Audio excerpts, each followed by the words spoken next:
Hello, my name is Javier, and in this video I want to talk about what change really means for me.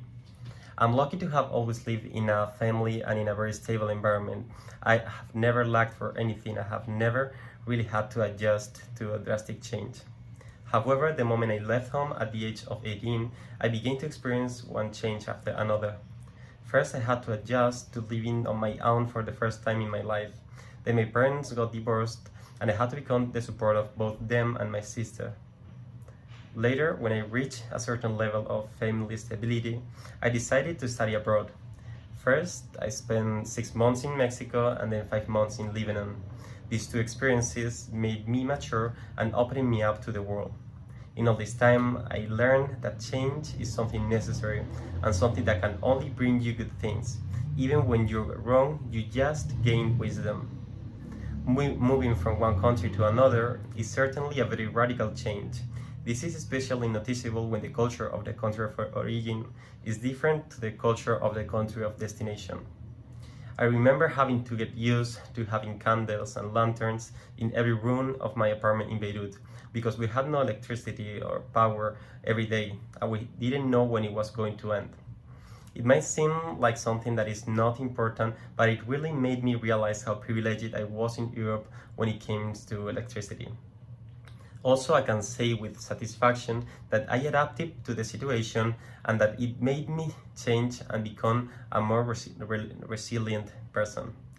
The next radical change that I am going to face is Sudan. Less than a week ago, I received my acceptance letter to be able to do my internship in the Spanish embassy in Khartoum, capital of Sudan. And at this moment, I feel both excited and scared at the same time. It will be the first time that I'm going to be working in something that I really love, and I will have to learn Arabic to be able to communicate with people beyond the embassy staff.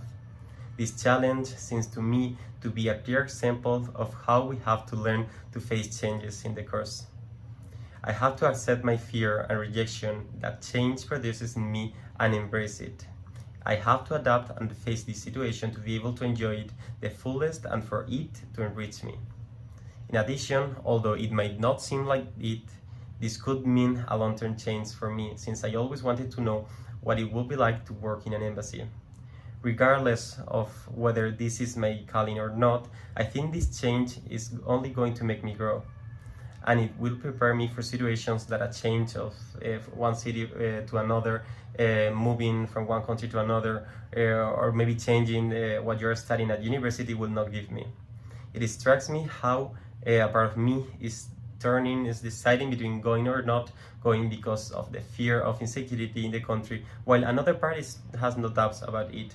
Surely it is conditioned by my parents and my paternal grandparents, who have always encouraged me to travel and see the world. Maybe this is the part that makes me feel safe about it. I am going to dare with this change, but I know that I will always have a safety net behind me.